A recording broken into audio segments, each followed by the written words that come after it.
I want to drill you with a couple of problems like this, just for building skill and helping to memorize these exact values for 30 degrees, 45 degrees, and 60 degrees. Sometimes I call those the friendly angles, 30, 45, and 60. In the pre-calculator era where I grew up, okay, when I went to college for the first time as an undergraduate, we didn't have calculators that did trigonometry, and not everybody had a calculator. And so you were expected to know the exact values for 30, 45, and 60 degrees. So I call it friendly angles. And so all the calculus books of that era, the problems involving angles almost always used one of those three angles. And sometimes it was written in radians. All right, so what are the friendly angles in radians? Well, 30 degrees is pi over 6, 45 is pi over 4, and 60 degrees is pi over 3. All right, great. So now one way you can help yourself is to create some kind of chart. So suppose we had angles. Let's see, let's have cosine theta, sine theta, and tangent. And if you wanted to, you could extend that down to secant, cosecant, and cotangent. Up here I've got 30 degrees, or pi over 6 radians. The 45 degrees, or pi over 4 radians.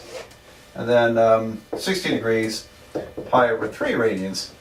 And then you could fill this in. Cosine 30 degrees. We worked that out, didn't we? It was the square root of 3 over 2. Cosine 45 degrees. Square root of 2 over 2. Cosine 60 is 1/2. And you can do the rest. You can do the rest. But anyway, it's you can create your own chart as a reference. And just creating the chart helps you start to remember this stuff. So it'll come in handy as we work through trigonometry.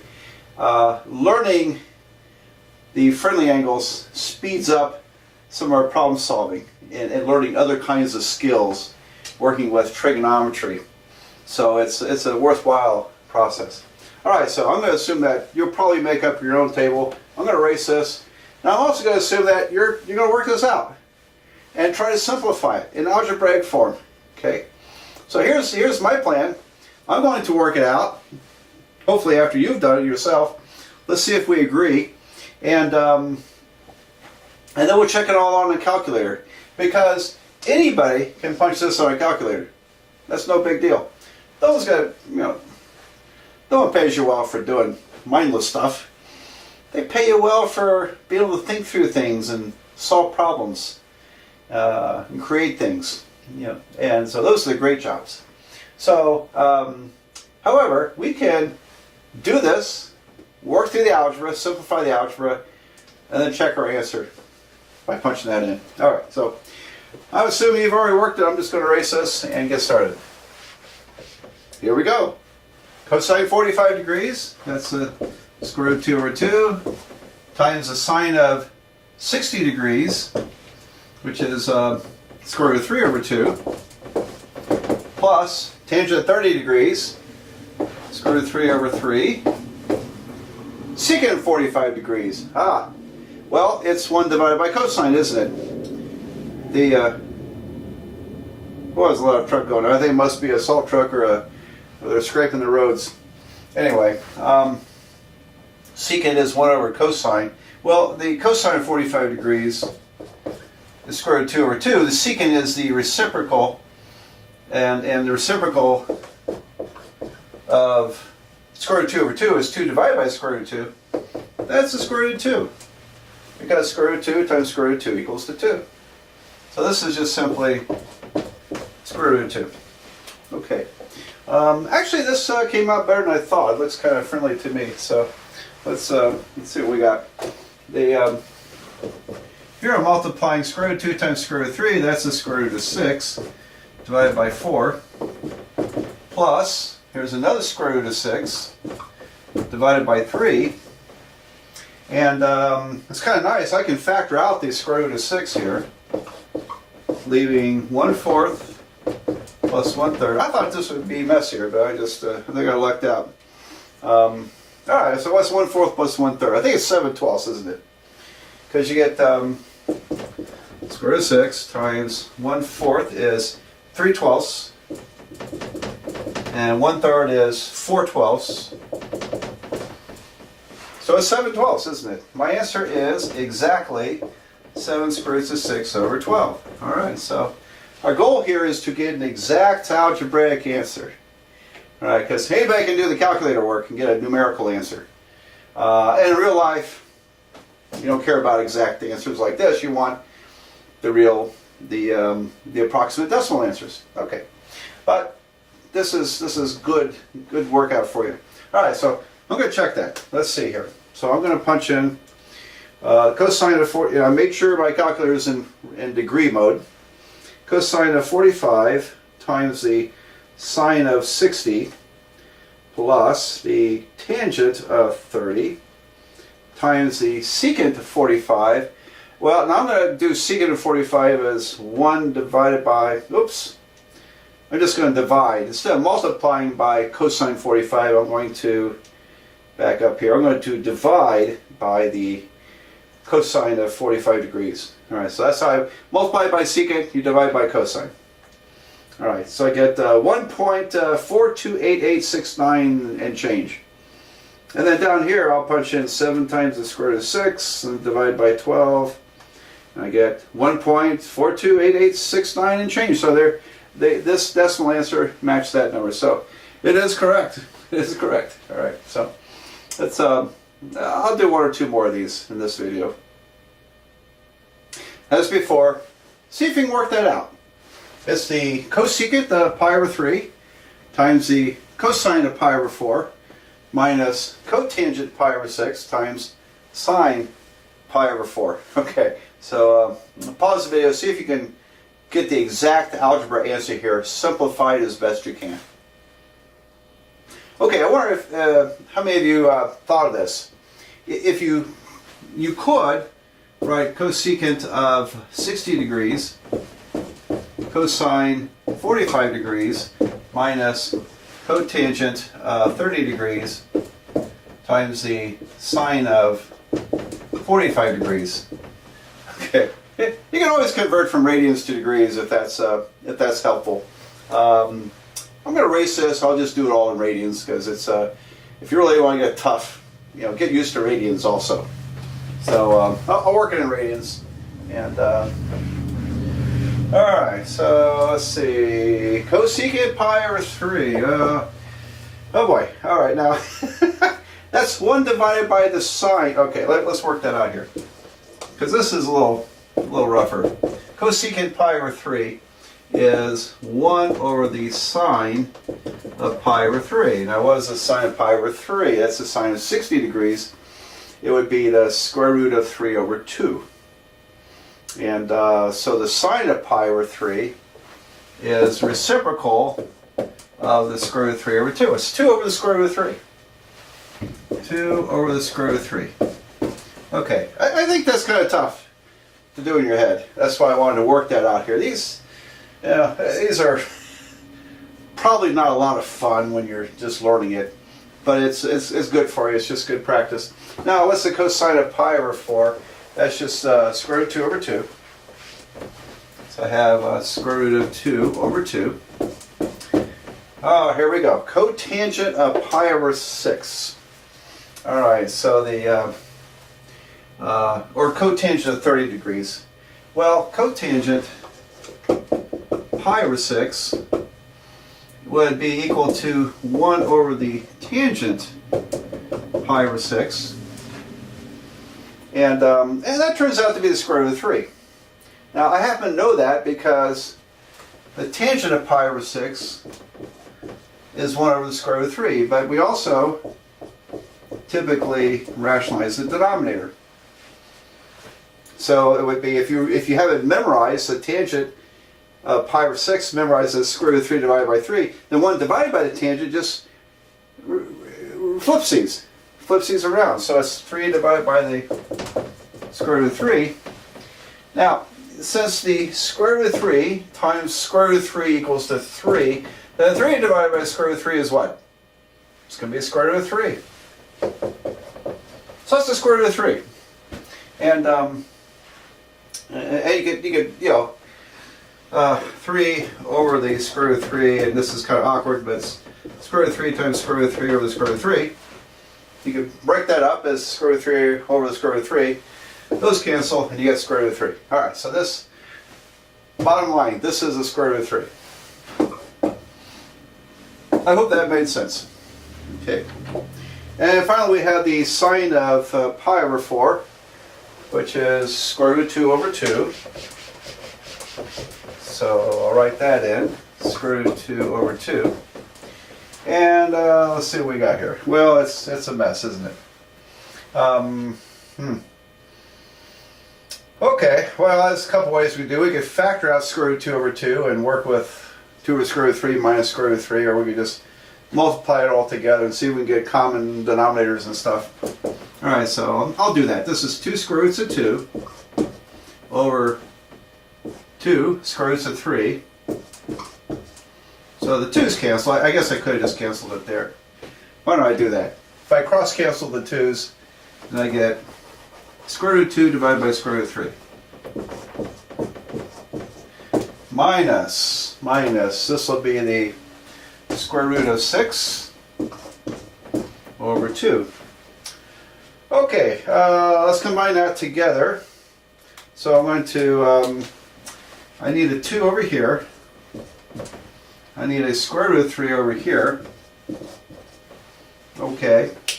And so now I've got 2 square roots of 2 minus the square root of 18 divided by 2 square roots of 3. So 2 square roots of 2 minus square root of 18 divided by 2 square roots of 3.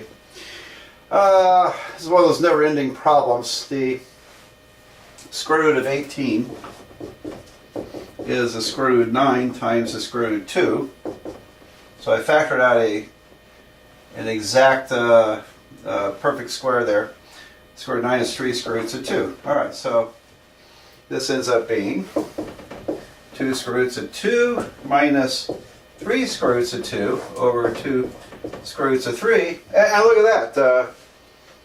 We have like terms here.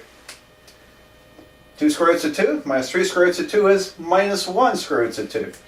So I get minus square root of 2 divided by 2 square roots of 3. And if we want to rationalize the denominator, multiply by the square root of 3 over the square root of 3. And at long last, we end up with negative square root of 6 over 2 times 3, which is 6. Negative square root of 6 divided by 2 times 3 is 6. Great. Actually, that's minus 1 over the square root of 6. Okay. So, let's go check it. So, let's see. Oh boy. Now, I really like working in degree mode probably as much as anybody.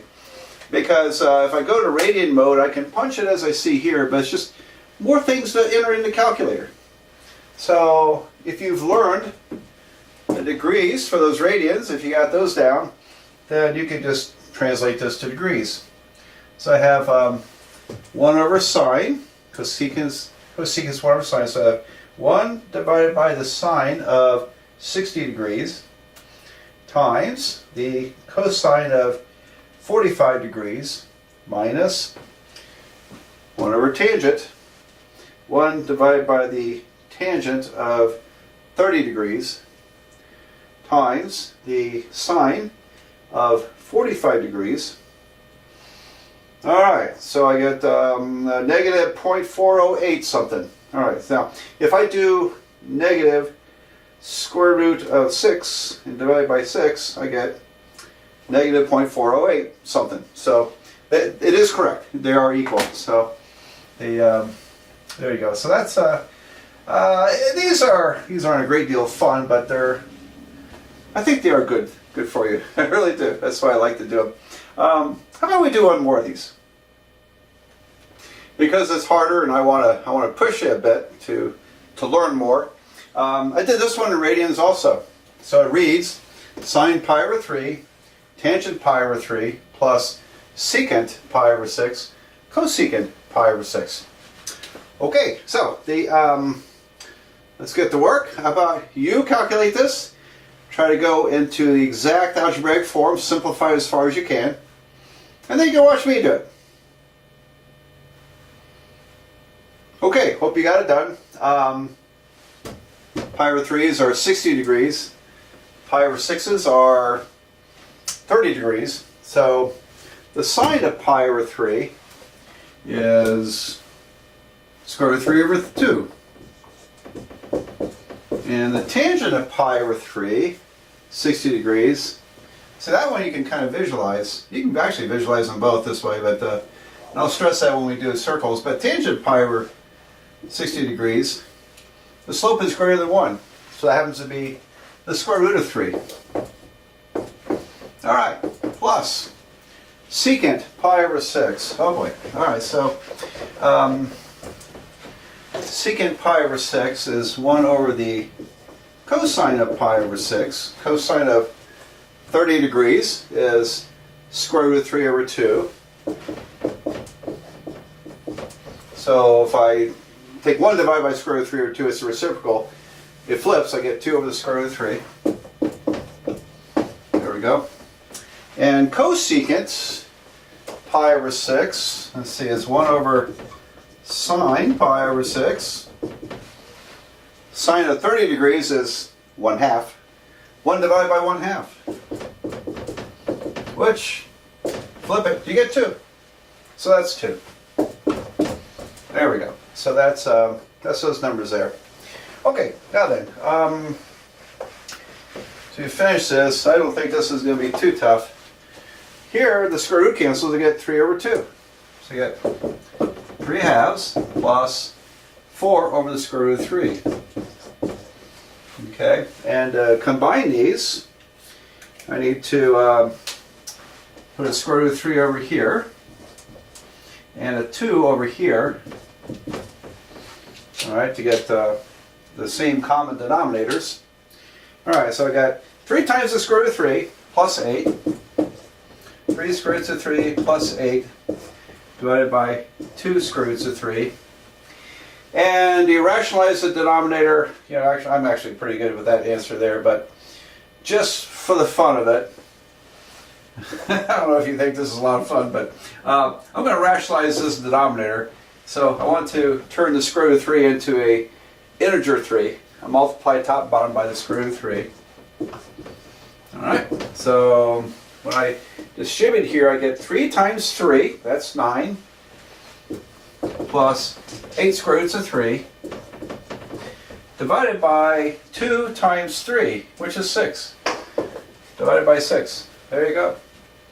And now that can't be simplified any further because, and although 9 and 6 reduces and 8 over 6 reduces, they're, the reason you can't reduce this is because you can't factor out a common number with which to cancel with the 6.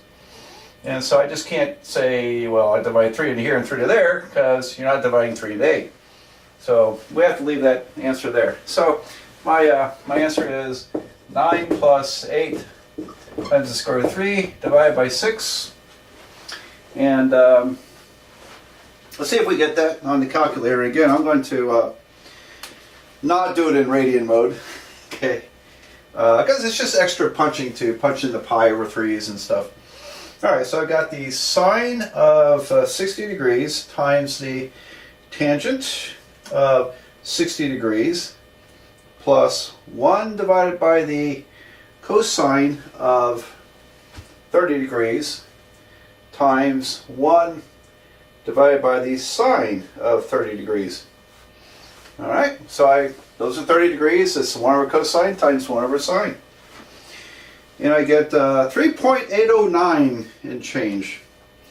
And then if I punch this in, I need to put parentheses around the numerator. So left parentheses, 9 plus 8 times the square root of 3, close parentheses, and then divide by 6. I get 3.809 and change. So that's the exact same answer. So, well, I got 3 in a row right.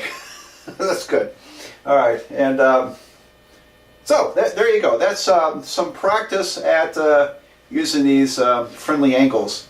Now, in the next video, I want to a short video on calculating with other angles that are not friendly angles. No, these are problems where we really need a calculator to estimate an answer. So let's work through those.